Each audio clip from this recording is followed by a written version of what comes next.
Ángel Pérez, bueno, que teníamos que darle salida a Ricardo.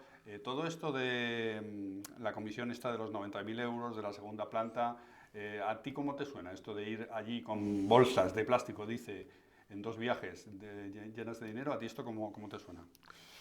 A mí es que, la verdad, a lo mejor es que como ya no me creo casi nada, ¿no? Me cuesta creerme la verdad que veo, ¿no? Pero yo sinceramente creo que este tipo de cuestiones no se dan de forma que un secretario de organización hace cosas que el secretario general no sabe. Yo esas cosas sinceramente no me las creo. Yo he militado muchos años en partidos, evidentemente, en el Partido Comunista de España, en Izquierda Unida, y yo es que estas cuestiones de si Ábalos llamaba a una comunidad autónoma para comprar mascarillas o si llamaba a no sé quién o tal, estas cosas en los partidos de siempre, pues si un secretario de organización llama a un responsable político de una comunidad autónoma, ese responsable político tarda minuto y medio en llamar a Moncloa, a un asesor del presidente o del secretario general del Partido Socialista, para contrastar que efectivamente tiene que hacer eso o no. Porque todo el mundo se guarda la ropa, como es lógico además. Entonces yo estas cosas de, bueno, pues llegan 90.000 euros a la segunda planta, como si la segunda planta no estuviera en el edificio. Pues la segunda planta está justo debajo de la tercera y encima de la primera. O sea que es el mismo edificio y estamos hablando de lo mismo. Lo que pasa es que, pues es cierto que estamos en un país en el que ya nos estamos acostumbrando a ver una situación de estas, y en donde ya ni siquiera nos hacen falta 2 versiones para ponernos de un lado o de otra, ¿no? Hay una versión que van instrumentando los jueces con los instrumentos legales a través de los procesos, y enfrente hay otra parte que dice que es todo mentira y punto. Pero no dice esto es mentira porque esto es así, este día no estaba allí porque estaba aquí y tengo la agenda, o esta persona no la conozco porque no la he visto en ningún sitio. Y en fin, no hacen falta 2 versiones. Una versión es lo que los jueces van sacando a través de los procesos y la otra es de unos señores que no se molestan en tener ni una versión, porque se han acostumbrado a que con decir que todo esto es mentira, que es la fachosfera y todo este tipo de cosas, pues hay que creerles, porque si no los crees, pues estás en la fachosfera, ¿no? Y entonces estamos en esa situación, ¿no? Muy lamentable, porque claro, el señor Aldama habla del entorno de... ¿Tú te lo crees a Aldama? Ayer, por ejemplo, estuvo en una emisora de radio, dijo más o menos lo que ya había dicho. Yo creo que ante el juez. que se autoinculpa, dice cosas y bueno, tendrá que demostrarlas. Pero yo lo que digo es, si el señor Aldama habla del entorno de la ministra Montero, habla de otra ministra, habla de la esposa del presidente del gobierno, habla de todas estas cosas y todo eso es absolutamente mentira, el señor Aldama no ha corrompido a nadie. A ver si va a tener razón el coronel de la Guardia Civil de que todo lo hacía por altruismo y por el bien de España. Porque entonces, ¿qué es lo que ha hecho Aldama? ¿Por qué está en la situación judicial que está? O en la situación legal que está. Es decir, yo creo que dice cosas, bueno, las tendrá que demostrar. Ahora, lo que no vale es estar diciendo permanentemente que todo es mentira sin decir, no, mire usted, esto es mentira por esto. Porque es que los ministros, los presidentes de los gobiernos, los secretarios de Estado, los directores generales, tienen agendas. Y tienen agendas con sus contactos, con sus relaciones, y esas pueden ser perfectamente conocidas, claro. Y lo son. Claro. Entonces no se puede decir que todo es mentira. Ofrezcan por lo menos ustedes su verdad, pero es que ni eso, porque no les hace falta. Si dicen que todo es mentira, deben demostrar porque esto es mentira. No, es que se están acostumbrando a que todos tenemos que tragarnos esta cuestión en función de que como la lucha de este país es el fascismo, la fachosfera y tal, o lo que diga el gobierno, pues no puedes estar en una posición intermedia. Y claro, todo esto, pues personas, y vuelvo al tema inicial, como como Lobato, ¿no? Que le llega una cosa en la que sencillamente dice, si a las 8 de la mañana yo salgo esto, me pueden sentar en el banquillo, pues no lo saca, evidentemente. Claro. Y tampoco se puede decir por qué no se fue al juzgado de guardia. Hombre, pues porque es un militante del Partido Socialista y no va a ir al juzgado de guardia con una cuestión de su partido.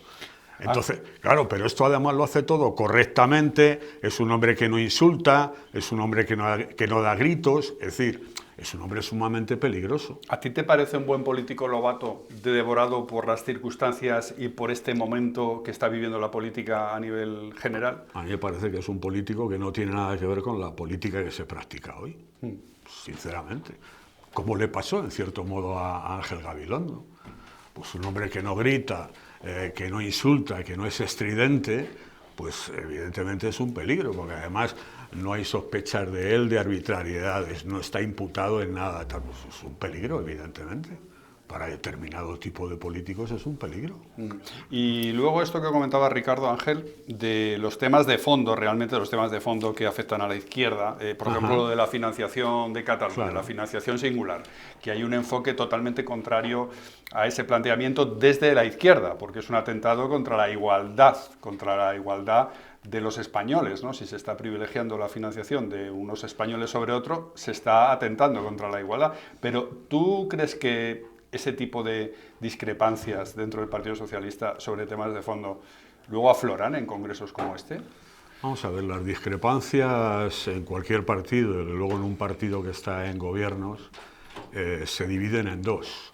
Los discrepantes que gobiernan y tienen estructuras, aparatos, nombran cargos y tienen poder, como es el caso de Paje, y los discrepantes que no tienen poder, que es el caso de Lobato, que está en la oposición. Entonces, eso no es lo mismo. Ahora bien, viendo cómo Sánchez juega con Junts, con Esquerra, con Bildu, con Podemos, con Sumar, etcétera, ¿qué no hará dentro del PSOE? ¿Que si va a negociar un modelo de financiación? Claro. ¿Lo va a cumplir? Pues depende, porque si las próximas elecciones él dice que son en el 27 y nos quedan, por lo tanto, 2 años largos, casi 3 años, pues tendrá que hacer coincidir los tiempos, porque evidentemente Junts, Esquerra, etcétera, cada vez van a seguir vampirizando más hasta que el cuerpo del gobierno quede absolutamente exánime sin nada que extraerle. Entonces, una cosa son los acuerdos internos a los que pueda llegar con el PSOE, que al final serán sometidos a la dinámica política que Sánchez tiene con sus aliados para esa presunta mayoría progresista que dice que tiene en el Congreso de los Diputados. Por lo tanto, ¿posible en el PSOE que salgan todos diciendo hemos hecho la unidad y tal? Bueno, pueden hacerlo. Ahora, este Congreso, aparte de ser un Congreso de aplausos, es un Congreso muy importante, porque es un Congreso que se da después del tema de la amnistía, después del tema de los indultos, después del tema de cómo se desaloja de los órganos directivos de la Radio Televisión Española o de cómo se ocupa el CIS y tantas otras cosas, y después de proponer una financiación singular, que es la ruptura del estado del bienestar también para otras comunidades autónomas, que son las principales perjudicadas, las que menos tienen, pues si un congreso del Partido Socialista consagra eso, estamos ante un congreso penosamente importante, pero importante. Bueno, pues Pedro Sánchez Ángel se dio un aperitivo del Congreso del Partido Socialista en el Congreso de la UGT, el sindicato hermano del Partido Socialista, estos días atrás de esta semana, y en ese congreso, con un auditorio totalmente favorable, pues dejó perlas como esta. A mí cuando me dicen, aguanta Pedro, ánimo, yo lo agradezco mucho, de verdad, de corazón. Pero os digo una cosa.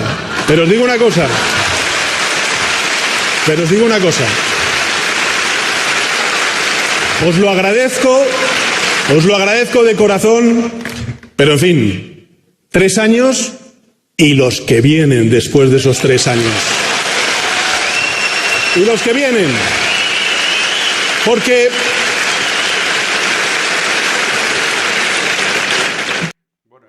totalmente favorable, entregado. Te quiero hacer 2 preguntas. No sé si la UGT tiene tantos motivos para estar tan entregada a, oye, que es un sindicato afín al Partido Socialista, pero no es una dependencia del Partido Socialista, ¿no? Y por otro lado, te lo pregunto como hombre de izquierdas, ¿qué eres? Y por otro lado, no sé si esa actitud de Pedro Sánchez un poco chulesca de decir, bueno, es que van a tener para rato conmigo, es la más adecuada también. A mí esto me produce inicialmente un rechazo intelectual. Me afecta la dignidad, yo diría que me afecta hasta anímicamente, porque yo soy de un tiempo, seguramente, confirmo, pasado, pertenezco a un tiempo pasado, en el que uno iba a los congresos de las organizaciones hermanas o primas o fraternales a saludar, ¿no? Y vi el otro día la información del Congreso de UGT y vi a Pedro Sánchez haciendo y aprovechando un congreso que no es el suyo, que no es el de su organización, para dirigirse a los delegados como si realmente él tuviera derecho a hacer eso, que no lo tiene, por eso me produce ese rechazo intelectual. Como vi también a Yolanda Díaz aprovechando para dirigirse al señor Feijóo, ¿no? Que me pareció también un acto de Claro, muy mal gusto. Sí, como si no es tuvieran... una invitación de cortesía, claro, que es respondida, hombre, como pues si no tuvieran con no el, utilices la tribuna para como si no mamporrear tuvieran a el esa Congreso persona. de los Diputados Claro. para hacer eso, ¿no? Entonces va allí y aprovecha el público favorable. Es decir, estamos ante gente oportunista, pero al nivel de la miserabilidad. O sea, a niveles muy pequeñitos, porque eso no le va a dar nada a nadie, ni a Yolanda Díaz, ni a Pedro y tal. Y luego, pues el problema del tiempo, pues sí, claro, se puede estar hasta el 27 y si tiene mayoría y cambia el Constitucional y el Tribunal Supremo y lo gana en las Cortes y cambia las mayorías cualitativas, puede hacer un decreto suprimiendo las elecciones y diciendo que tiene que estar él hasta el 2048. Bueno, bien. ¿Será democrático? Bueno, pues seguramente será democrático y los que no estemos de acuerdo, pues supongo que seremos de la fachosfera, ¿no? Bueno, pues Ángel Pérez, la verdad es que es un placer escucharte siempre, tus reflexiones. Gracias por estar con nosotros de nuevo en Es Diario. Gracias a vosotros.